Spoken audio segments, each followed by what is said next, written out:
ಎಲ್ಲರಿಗೂ ನಮಸ್ಕಾರ. ನಾವು ಇಂದಿನ ವಿಡಿಯೋದಲ್ಲಿ 2026ರ 9ನೇ ತರಗತಿಯ ದ್ವಿತೀಯ ಸಂಕಲನಾತ್ಮಕ ಮೌಲ್ಯಮಾಪನ ನಿಮ್ಮ ವಿಜ್ಞಾನ SA2 ಪರೀಕ್ಷೆಯ ಕ್ವಶನ್ ಪೇಪರಿಗೆ ಕೀ ಆನ್ಸರನ್ನು ನಾವಿಲ್ಲಿ ನೋಡ್ತಾ ಇದ್ದೇವೆ. ಇವತ್ತು ವಿಜ್ಞಾನ ಪರೀಕ್ಷೆ ನಡೀತು, 9ನೇ ತರಗತಿದು SA2 ಮೌಲ್ಯಾಂಕನ ನೋಡ್ಬೋದು. ಫಿಸಿಕ್ಸ್, ಭೌತಶಾಸ್ತ್ರ, ರಸಾಯನಶಾಸ್ತ್ರ ಹಾಗೂ ಜೀವಶಾಸ್ತ್ರದ 3 ವಿಭಾಗಗಳು ಇದ್ದಾವೆ. ಇದರಲ್ಲಿ ನೋಡ್ಬೋದು ನೀವು ಪ್ರಶ್ನೆ ಪತ್ರಿಕೆಯನ್ನು. ಇದಕ್ಕೆ ಉತ್ತರವನ್ನು ನಾನಿಲ್ಲಿ ನೀಡ್ತೇನೆ ಈಗ ಕೊನೆಯಲ್ಲಿ. ಮೊದಲನೇದಾಗಿ ಪ್ರಶ್ನೆ ಪತ್ರಿಕೆಯನ್ನು ನೋಡ್ಕೊಳ್ಳಿ. ಭೌತಶಾಸ್ತ್ರ, ರಸಾಯನಶಾಸ್ತ್ರ ಹಾಗೂ ಜೀವಶಾಸ್ತ್ರದ ಪ್ರಶ್ನೆಗಳೆಲ್ಲವೂ ಕೂಡ ಇದೆ, ಬೇರೆ ಬೇರೆ ಭಾಗಗಳಾಗಿ ನೀಡಿದ್ರು.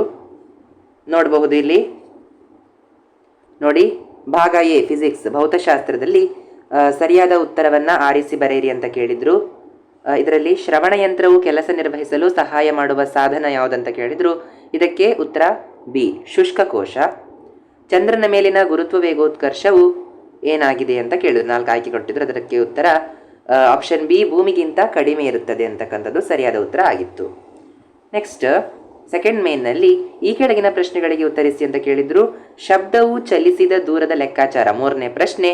ಅದರಲ್ಲಿ ಅವರು ಜವವನ್ನು ಕೊಟ್ಟಿದ್ರು 346 ಮೀಟರ್ ಪರ್ ಸೆಕೆಂಡ್, ಕಾಲವನ್ನು ಕೊಟ್ಟಿದ್ರು 5 ಸೆಕೆಂಡ್. ಹಾಗೆ ಅದನ್ನು ನಾವು ಮಾಡಬಹುದಾಗಿದೆ. ಇನ್ನು ನೆಕ್ಸ್ಟ್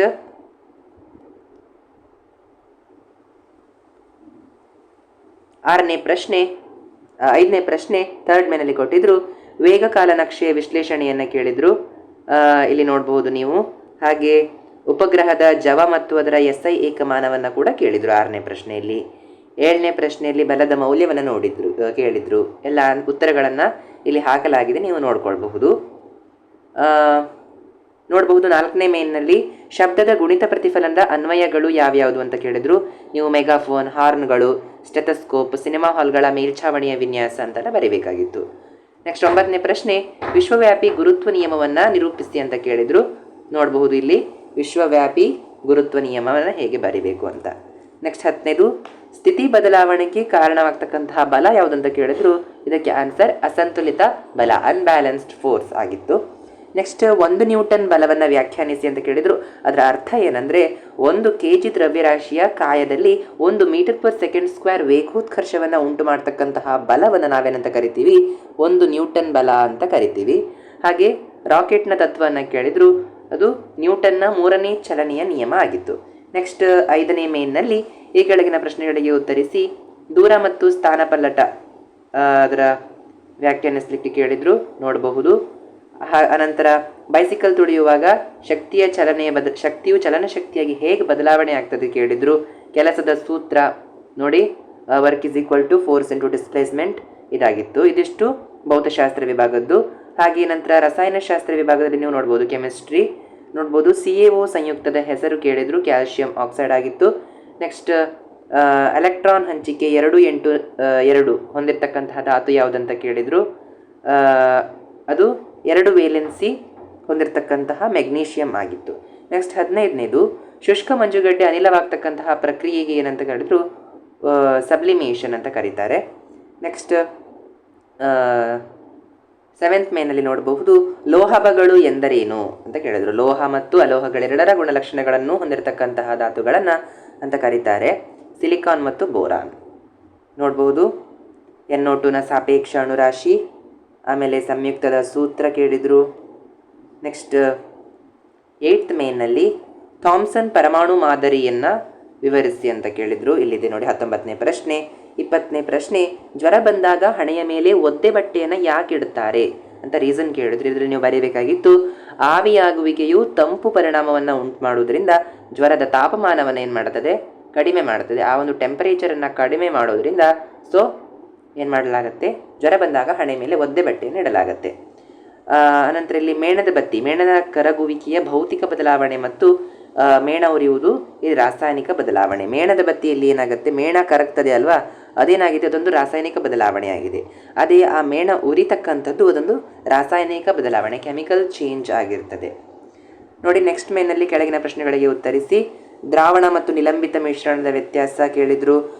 ಅಮೋನಿಯಂ ಕ್ಲೋರೈಡ್ ಉತ್ಪಾದನೆಯ ಚಿತ್ರವನ್ನು ಕೇಳಿದ್ದು. ನಮ್ಮ ಟೆಕ್ಸ್ಟ್ ಬುಕ್ನಲ್ಲಿ ಇದೆ, ಒಂದು ಏನು ಆವಿ ಆಗ್ತಕ್ಕಂತಹ ಒಂದು ಚಿತ್ರ ಇದೆ, ಚೈನಾ ಡಿಶ್, ಪಿಂಗಾಣಿ ತಟ್ಟೆ ಅದೆಲ್ಲ ಇದೆಯಲ್ವಾ, ಆ ಒಂದು ಚಿತ್ರವನ್ನು ನೀವು ಬಿಡಿಸ್ಬೇಕಾಗಿತ್ತು. ನೆಕ್ಸ್ಟ್ ಧಾತುಗಳ ಸಂಕೇತಗಳು ಕೇಳಿದರು ನೋಡಿ, ಇಲ್ಲೆಲ್ಲ ಉತ್ತರಗಳನ್ನು ಹಾಕಿದ್ದೀನಿ. ನೆಕ್ಸ್ಟ್ ವೇಲೆನ್ಸಿ ಯಾವುದು, ನೈಟ್ರೋಜನ್, ನಿಯಾನ್, ಮೆಗ್ನೀಷಿಯಮ್ ಅದು ಕೇಳಿದರು.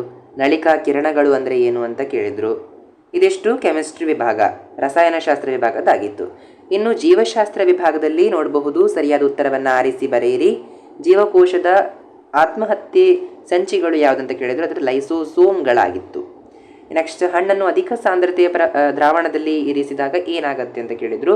ನೀರನ್ನು ಅದು ಕಳೆದುಕೊಂಡು ಮುದುಡಿಕೊಳ್ಳುತ್ತೆ. ಈಗ ದ್ರಾಕ್ಷಿಯನ್ನು ನೀರಿನಲ್ಲಿ ನೆನೆಸಿದಾಗ ಏನಾಗುತ್ತೆ, ಅದು ಮುದುಡ್ಕೊಳ್ಳುತ್ತೆ, ಅರಳಿಕೊಳ್ಳುತ್ತೆ. ಅದು ಉದಾಹರಣೆ ಆಗಲ್ಲ ಅಷ್ಟು. ನೋಡಿ, ಹಣ್ಣನ್ನು ಅಧಿಕ ಸಾಂದ್ರತೆಯ ದ್ರಾವಣದಲ್ಲಿ ನಾವು ನೆನೆಸಿ ಇಟ್ಟಾಗ ಏನಾಗುತ್ತೆ, ಅದೇನು ಮಾಡುತ್ತೆ, ತನ್ನಲ್ಲಿರ್ತಕ್ಕಂಥ ನೀರನ್ನು ಕಳೆದುಕೊಳ್ಳುತ್ತೆ, ಹಾಗೆ ಅದು ಮುದುಡ್ಕೊಳ್ಳುತ್ತೆ. ಇದನ್ನು ನಾವು ಪ್ಲಾಸ್ಮೋಲಿಸಿಸ್ ಅಂತ ಕರಿತೀವಿ. ನೆಕ್ಸ್ಟ್ 28ನೇದು, ಭಾರತದ ಉತ್ತಮ ಸ್ವದೇಶಿ ಹಸು ಯಾವುದು, ಬಾಸ್ ಇಂಡಿಕಸ್ ಅಂತ ಕರಿತೀವಿ ಇದು.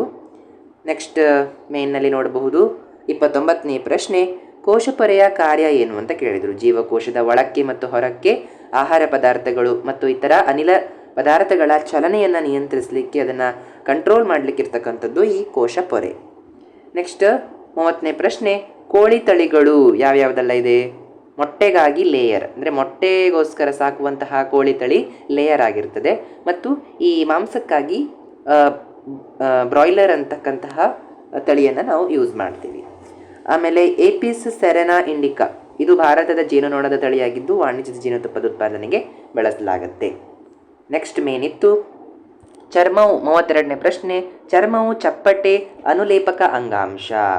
ಇದೇಕಿದೆ, ಹಾನಿ ಮತ್ತು ಸವೆತವನ್ನು ತಡೆಯಲು ಜೀವಕೋಶಗಳು ಹಲವು ಪದರಗಳಾಗಿ ಜೋಡಿಸಲ್ಪಟ್ಟಿರುವುದರಿಂದ ಇದನ್ನು ಹೀಗೆಂದು ಕರೆಯುತ್ತಾರೆ, ಅನುಲೇಪಕ ಅಂಗಾಂಶ ಅಂತ ಕರೀತಾರೆ.